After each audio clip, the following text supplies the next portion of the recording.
Taste the Daily.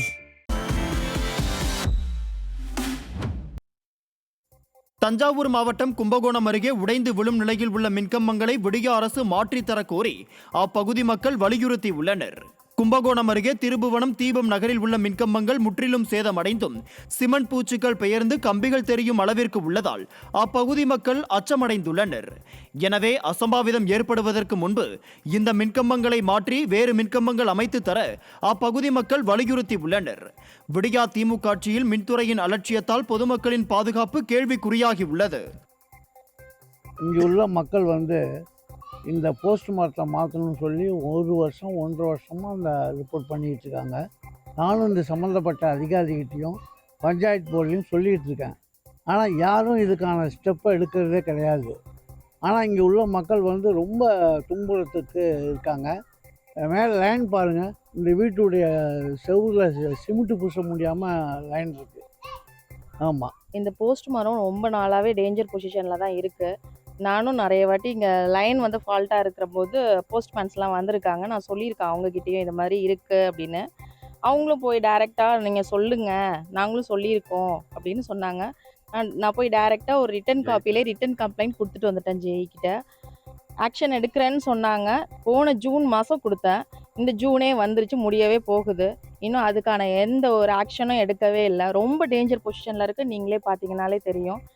Nagai மாவட்டம் கீழ்வேளூர் அருகே பனைமரம் வெட்ட அனுமதி கொடுத்த வேளாண் துறை அதிகாரிகள் மீது நடவடிக்கை எடுக்க வேண்டும் என விவசாயிகள் வலியுறுத்தி உள்ளனர். கீழ்வேளூர் அருகே உள்ள பட்டமங்கலம் நண்டுக்கனி வாய்க்காலில் பொதுப்பணித்துறை மற்றும் வேளாண் பொறியியல் துறையின் மேற்பார்வையில் தூர்வாரும் பணி நடைபெற்று வருகிறது. இந்த வாய்க்காலில் இருந்த 200 பனைமரங்கள் வெட்டப்பட்டுள்ளதால் அதற்கு அனுமதி அளித்த வேளாண் துறை அதிகாரிகள் மீது உரிய நடவடிக்கை எடுக்க விவசாயிகள் விடிய அரசை வலியுறுத்தி உள்ளனர். விடிய ஆட்சியில் அதிகாரிகளின் மெத்தன போக்கால் பனைமரங்கள் வெட்டப்பட்டுள்ளதால் விவசாயிகள் கவலையடைந்துள்ளனர். திருப்பூர் மாவட்டம் உடுமலை அருகே தோட்ட வேலைக்கு சென்ற தொழிலாளி மர்மமான முறையில் உயிரிழந்ததை அடுத்து அவரது உறவினர்கள் சாலை மறியலில் ஈடுபட்டதால் பரபரப்பு நிலவியது. உடுமலை அடுத்த கிருஷ்ணாபுரம் மடத்துக்குளம் பகுதியில் உள்ள தோட்டத்திற்கு முருகன் என்ற கூலி தொழிலாளி வேலைக்கு சென்றுள்ளார். அங்கு அவர் வேலை செய்து கொண்டிருந்த போது திடீரென உயிரிழந்ததாக கூறப்படுகிறது. ஆனால் முருகனது மரணத்தில் சந்தேகம் இருப்பதாகவும் தோட்ட உரிமையாளரை கைது செய்ய கோரியும் உயிரிழந்தவரின் உறவினர்கள் திடீரென சாலை மறியல் போராட்டத்தில் ஈடுபட்டனர். இதனால் பொள்ளாச்சி சாலையில் போக்குவரத்து பாதிப்பு ஏற்பட்டது. கடலூர் மாவட்டம் திட்டக்குடி அருகே சேதமடைந்து குண்டும் குழியுமாக உள்ள சாலையை விடிய அரசு சீரமைத்து தர வேண்டும் என அப்பகுதி மக்கள் வலியுறுத்தி உள்ளனர்.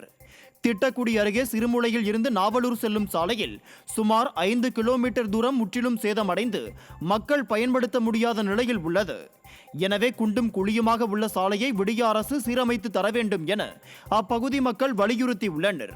விடியா திமுக அரசு சாலைகளை முறையாக பராமரிக்காததால் விபத்துகள் ஏற்படுவதாக பொதுமக்கள் குற்றம் சாட்டி உள்ளனர்.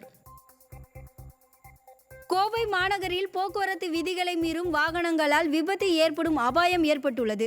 கட்டுமான பணிக்காக இரும்பு கம்பிகளை ஏற்றிக்கொண்டு சரக்கு வாகனம் ஒன்று கோவை ரேஸ்கோஸ் சந்திப்பு பகுதியில் வந்தபோது அதிலிருந்து இரும்பு கம்பிகள் சாலையில் முன்பக்கமாக சரிந்து விழுந்தது. அப்போது எந்த வாகனமும் செல்லாததால் நல்வாய்ப்பாக பெரும் விபத்து தவிர்க்கப்பட்டது. போக்குவரத்து விதிகளை மீறும் வாகன ஓட்டிகள் மீது கடும் நடவடிக்கை எடுக்க விடியா திமுக மாநகராட்சி நிர்வாகத்தை பொதுமக்கள் வலியுறுத்தினர். சேலம் மாவட்டம் சங்ககிரி அருகே சின்ன கவுண்டனூர் பகுதியில் மர்ம நபர்கள் இருசக்கர வாகனத்தை திருடிச் செல்லும் சிசிடிவி காட்சிகள் சமூக வலைதளங்களில் வைரலாகி அதிர்ச்சியை ஏற்படுத்தியுள்ளது. அஜித் என்பவர் தனது வீட்டின் அருகே இருசக்கர வாகனத்தை நிறுத்திவிட்டு இரவு தூங்கச் சென்றுள்ளார். காலையில் எழுந்து பார்த்தபோது இருசக்கர வாகனம் இல்லாததை கண்டு அதிர்ச்சி அடைந்த அவர் போலீசில் புகார் அளித்தார். சிசிடிவி காட்சிகள் அடிப்படையில் மர்ம நபர்களை போலீசார் தேடி வருகின்றனர். விடியா திமுக ஆட்சியில் தொடரும் திருட்டு சம்பவங்களால் பொதுமக்கள். வேலூர் மாவட்டம் குடியாத்தம் அருகே ஆசிட் கேன்களை ஏற்றி வந்த மினி வேன் கவிழ்ந்து விபத்து ஏற்பட்டது. குடியாத்தம் அருகே கோவிந்தபுரம் பகுதியில் பேட்டரிகளுக்கு பயன்படுத்தப்படும் டிஸ்டில் வாட்டர் மற்றும் ஆசிட் கேன்களை ஏற்றி வந்த மினி வேனில் பின்பக்க டயர் வெடித்ததில் மினி வேன் சாலையில் கவிழ்ந்து விபத்துக்குள்ளானது. இந்த விபத்தில் வேனில் இருந்த ஆசிட் திரவியங்கள் சாலையில் கொட்டிய நிலையில் அதிர்ஷ்டவசமாக யாருக்கும் காயம் ஏற்படவில்லை. இதையடுத்து சம்பவ இடத்திற்கு வந்த தீயணைப்பு துறையினர் ஆசிட் திரவங்களை அப்புறப்படுத்தினர். திண்டுக்கல் மாவட்டம் நத்தம் பகுதியிலிருந்து மதுரை செல்லும் சாலை பழுதடைந்து குண்டும் குழியுமாக உள்ளதாக அப்பகுதி மக்கள் குற்றம் சாட்டியுள்ளனர். நத்தத்தில் இருந்து மதுரை செல்லும் சாலை பழுதடைந்து குண்டும் குழியுமாக உள்ளதாகவும், சாலையில் அதிக அளவில் கனரக வாகனங்கள் செல்வதால் மணல் புழுதி ஏற்படுவதாகவும் அப்பகுதி மக்கள் குற்றம் சாட்டி வருகின்றனர். மேலும் பழுதடைந்த சாலையால் அடிக்கடி விபத்து ஏற்படுவதாகவும் அப்பகுதி மக்கள் வேதனை தெரிவித்துள்ளனர். எனவே விடியா திமுக அரசு இப்பகுதியில் புதிய சாலை அமைக்க திட்டமிட்டு பணிகளை விரைந்து தொடங்க வேண்டும் என அங்குள்ள மக்கள் வலியுறுத்தியுள்ளனர். ரோடு ரொம்ப சேதாரமாக இருக்குது.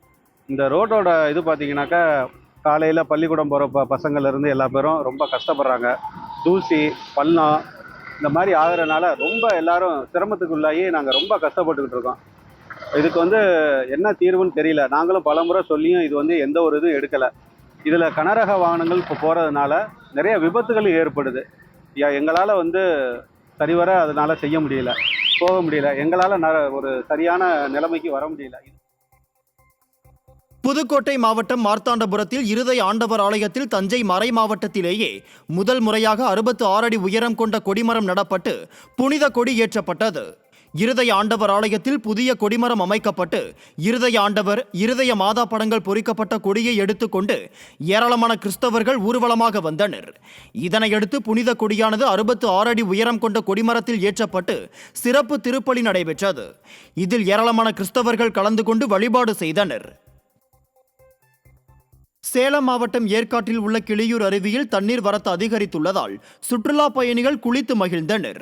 ஏற்காட்டில் கடந்த சில நாட்களாக பெய்து வந்த மழையால் கிளியூர் நீர்வீழ்ச்சிக்கு நீர்வரத்து அதிகரித்துள்ளது. இந்த நிலையில் வார விடுமுறையை முன்னிட்டும் நீர்வரத்து அதிகரித்துள்ளதாலும் கிளியூர் அருவிக்கு அதிக அளவிலான சுற்றுலா பயணிகள் படையெடுத்துள்ளனர். இங்கு வரும் சுற்றுலா பயணிகள் அருவியில் ஆனந்த குளியலிட்டும் செல்ஃபி எடுத்து மகிழ்ந்தனர். கன்னியாகுமரி மாவட்டம் அருமநல்லூரில் இணைப்பு பாலம் மழைநீரில் மூழ்கியதால் அப்பகுதி மக்கள் கடும் அவதியடைந்து வருகின்றனர். அருமநல்லூர் பகுதியில் பெய்த மழையால் அருமநல்லூரில் இருந்து தடிகாரன் கோணத்திற்கு செல்லும் பாலம் தண்ணீரில் மூழ்கியது. இதனால் அப்பகுதி மக்கள் மற்றும் பள்ளி மாணவர்கள் பாலத்தை கடந்து செல்ல முடியாமல் தவித்து வருகின்றனர். மேலும் இப்பகுதியில் உள்ள விளைநிலங்களிலும் மழைநீர் தேங்கியுள்ளதால் விவசாயிகள் வேதனையடைந்துள்ளனர். விடியா திமுக அரசு விளைநிலங்களில் தேங்கியுள்ள மழைநீரை அகற்றுவதுடன் புதிய பாலம் கட்டித்தர வேண்டும் என அப்பகுதி மக்கள் வலியுறுத்தியுள்ளனர். சேலம் மாவட்டம் எடப்பாடி மற்றும் அதன் சுற்றுவட்டார பகுதிகளில் பெய்த கனமழையால் பொதுமக்கள் மற்றும் விவசாயிகள் மகிழ்ச்சி அடைந்தனர். எடப்பாடி மற்றும் அதன் சுற்றுவட்டார பகுதிகளான பூலாம்பட்டி, பில்லுக்குறிச்சி, கள்ளுக்கடை, தாவாந்தரு உள்ளிட்ட பகுதிகளில் பெய்த கனமழையால் சாலைகளில் மழைநீர் பெருக்கெடுத்து ஓடியது. மேலும் வெப்பம் தணிந்து குளிர்ச்சியான சூழல் நிலவியதால் பொதுமக்கள் மற்றும் விவசாயிகள் மகிழ்ச்சி அடைந்தனர். கர்நாடக அணைகளில் இருந்து வெளியேற்றப்பட்ட உபரி நீரால் ஒகேனக்கல் அருவியில் நீர்வரத்து வினாடிக்கு 1000 கன அடியாக அதிகரித்துள்ளது. கர்நாடக அணையான கபினி அணையில் இருந்து வினாடிக்கு 1000 கன அடி உபரி நீரும், கிருஷ்ணராஜா சாகர் அணையில் இருந்து வினாடிக்கு 490 கன அடி உபரி நீரும் என மொத்தம் வினாடிக்கு 1490 கன அடி நீர் வெளியேற்றப்பட்டு வருகிறது. தற்போதைய நிலவரப்படி வினாடிக்கு 1000 கன அடியாக நீர்வரத்து அதிகரித்துள்ளது. மேற்கு தொடர்ச்சி மலைப்பகுதிகளில் மழை பெய்ததன் காரணமாக திண்டுக்கல் மாவட்டம் ஆத்தூர் காமராஜர் அணை வேகமாக நிரம்பி வருகிறது. இந்த ஆண்டின் தொடக்கத்தில் நிரம்பிய ஆத்தூர் அணை போதிய மழை இல்லாததால் அணையின் நீர்மட்டம் குறைந்து வந்தது. இந்நிலையில் தொடர்ந்து மேற்கு தொடர்ச்சி மலைப்பகுதிகளான ஆடலூர், பன்றிமலை உள்ளிட்ட பகுதிகளில் பெய்து வரும் கனமழை காரணமாக காமராஜர் அணை முழு கொள்ளளவான 24 அடியை எட்டியுள்ளது. ராமநாதபுரம் மாவட்டம் சாயல்குடியில் சாலையில் சுற்றித் திரியும் கால்நடைகளால் பொதுமக்கள் மற்றும் வாகன ஓட்டிகள் கடும் அவதி அடைந்துள்ளனர்.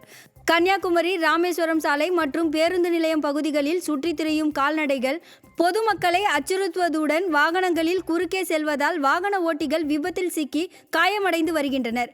விடியா பேரூராட்சி நிர்வாகம் உரிய நடவடிக்கை எடுக்க வேண்டும் என பொதுமக்கள் கோரிக்கை விடுத்துள்ளனர். கோவை வெள்ளலூர் அருகே சிறுவனை தெருநாய்கள் சுற்றி வளைத்த சம்பவம் அப்பகுதியில் அதிர்ச்சியை ஏற்படுத்தியுள்ளது. வெள்ளலூர் மகாலிங்கபுரம் பகுதியைச் சேர்ந்த நபர் தனது மகனை தெருவில் விட்டுவிட்டு வீட்டினுள் சென்றுள்ளார். இந்நிலையில் தெருவில் நின்றிருந்த சிறுவனை அப்பகுதியில் இருந்த நாய்கள் சுற்றி வளைத்துள்ளது. அப்போது சிறுவனின் கூச்சல் சத்தம் கேட்டு விரைந்து வந்த தந்தை நாய்களை விரட்டி சிறுவனை மீட்டார். இந்த சம்பவம் குறித்த சிசிடிவி காட்சிகள் வெளியாகி அப்பகுதி மக்களிடையே அதிர்ச்சியை ஏற்படுத்தியுள்ளது. விடியா திமுக அரசு தெருநாய்களை கட்டுப்படுத்த வேண்டும் என பெற்றோர்கள் வலியுறுத்தியுள்ளனர்.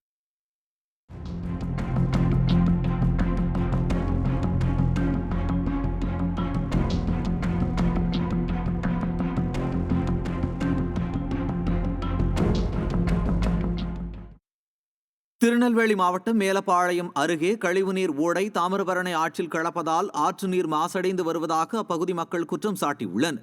நெல்லை மாநகர் பகுதியில் உள்ள குடியிருப்புகளில் இருந்து வெளியேறும் கழிவுநீர் மேலப்பாளையம் அருகே கருப்பந்துறை பகுதியில் உள்ள தாமிரபரணி ஆற்றில் கலக்கிறது.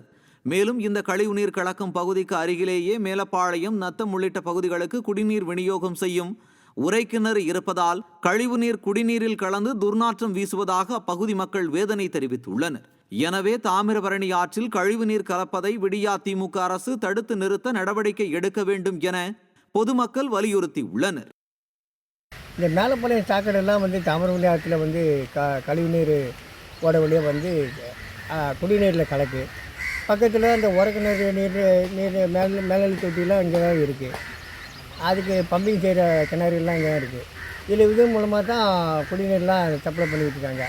அதனால் கழிவுநீர் குடிநீரில் கலக்காமல் இருக்கிறதுக்கு அதிகாரிகள் தகுந்த நடவடிக்கை எடுக்கணுங்கிறத பொதுமக்கள் சார்பாக கோரிக்கை வைக்கிறோம். மேலும் இதுக்கு முன்னால் பல முறை லேப்புக்கு ஆய்வுக்கு எல்லாமே டெஸ்ட்லாம் எடுத்தாங்க. எந்த நடவடிக்கையும் இதுவரை எடுக்கலை. சிவகங்கை மாவட்டத்தில் கோவில் திருவிழாவை முன்னிட்டு மாட்டு வண்டி மற்றும் குதிரை வண்டி ரேக்லா பந்தயம் வெகு சிறப்பாக நடைபெற்றது. சிவகங்கை மாவட்டம் பிள்ளைவயல் காளியம்மன் கோவில் ஆணி திருவிழாவை முன்னிட்டு மாட்டு வண்டி மற்றும் குதிரை வண்டி ரேக்லா பந்தயம் நடைபெற்றது.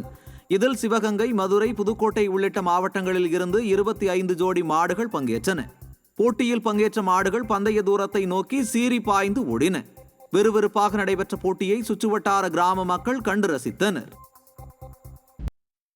வேலூர் மாவட்டம் காட்பாடி அடுத்த சேனூரில் புதிய நியாய விலைக் கடை கட்டுவதற்கு அப்பகுதி மக்கள் எதிர்ப்பு தெரிவித்துள்ளனர்.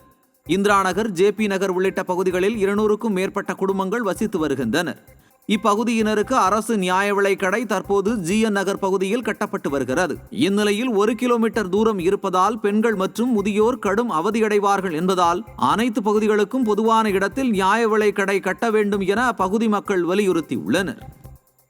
கடலூர் மாவட்டம் ஸ்ரீமுஷ்ணத்தில் விடியா திமுக ஆட்சியில் நடக்கும் முறைகேடுகளை கண்டித்து புரட்சிகர சோசியலிஸ்ட் கட்சியினர் ஆர்ப்பாட்டத்தில் ஈடுபட்டனர். வட்டாட்சியர் அலுவலகம், பத்திரப்பதிவுத்துறை, மருத்துவத்துறை மற்றும் காவல்துறையில் நடக்கும் முறைகேடுகளை களைய உரிய நடவடிக்கை எடுக்க வேண்டும் என வலியுறுத்தினர்.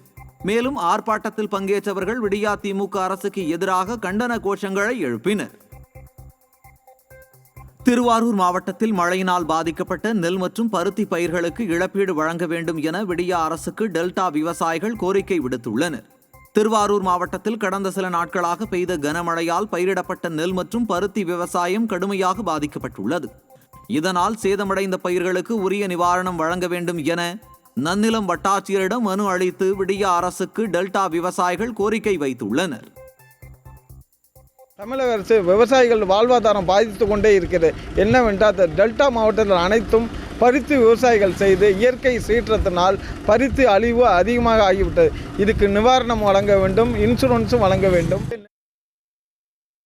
தஞ்சை மாவட்டம் பாபநாசத்தில் கட்டி முடிக்கப்பட்ட புதிய பள்ளி கட்டிடத்தை திறக்க வேண்டும் என மாணவர்கள் கோரிக்கை விடுத்துள்ளனர். தஞ்சாவூர் மாவட்டம் பாபநாசத்தில் அமைந்துள்ள நடுநிலைப் பள்ளியில் 350 மாணவ மாணவிகள் கல்வி பயின்று வருகின்றனர். இந்நிலையில் சேதமடைந்த கட்டிடத்திற்கு பதிலாக புதிய பள்ளி கட்டிடம் கட்டி முடிக்கப்பட்ட நிலையில் விடியா அரசின் அலட்சியத்தால் திறக்கப்படாமல் உள்ளதால் மாணவர்கள் மரத்தடியில் அமர்ந்து படிக்கும் அவல நிலை ஏற்பட்டுள்ளது. இந்நிலையில் புதிய பள்ளி கட்டிடத்தை திறப்பதற்கு யார் வருகைக்காக அதிகாரிகள் காத்திருக்கிறார்கள் என பெற்றோர்கள் கேள்வி எழுப்பியுள்ளனர். தென்காசி அருகே தடை செய்யப்பட்ட மருந்து பொருட்களை விற்பனை செய்து வந்த திமுக நிர்வாகியின் மருந்து கடைக்கு அதிகாரிகள் சீல் வைத்தனர். வீரகேரளம் புதூர் கிராமத்தில் திமுக ஊராட்சி மன்ற தலைவி மகேஸ்வரி மற்றும் கணவருக்கு சொந்தமான மருந்து கடையில் தடை செய்யப்பட்ட மருந்துகள் விற்பனை செய்யப்பட்டு வருவதாக கிடைத்த தகவலை அடுத்து அதிகாரிகள் சோதனை செய்தனர். அப்போது நரம்பு மற்றும் கிட்னிக்கு பாதிப்பை ஏற்படுத்தும் போலி மருந்துகள் விற்பனை செய்து வந்ததால் அதிகாரிகள் திமுக நிர்வாகியின் மருந்து கடைக்கு சீல் வைத்தனர். திருப்பத்தூர் மாவட்டம் வாணியப்பாடியில் பாலாற்றில் கொட்டப்பட்டு வரும் மருத்துவ கழிவுகளால் அப்பகுதியில் சுகாதார சீர்கேடு ஏற்படும் அபாயம் ஏற்பட்டுள்ளது. வாணியப்பாடி அடுத்த ஜாபராபாத் ஊராட்சி மக்கள் அப்பகுதி வழியாக செல்லும் பாலாற்றில் இறைச்சி கழிவுகள் மற்றும் மருத்துவ கழிவுகளை கொட்டி வருவதால் பாலாறு மாசடைந்து வருவதாக விவசாயிகள் கவலை தெரிவித்துள்ளனர். இதுகுறித்து விடியா திமுக அரசு உரிய நடவடிக்கை எடுக்க வேண்டும் என வலியுறுத்தப்பட்டுள்ளது.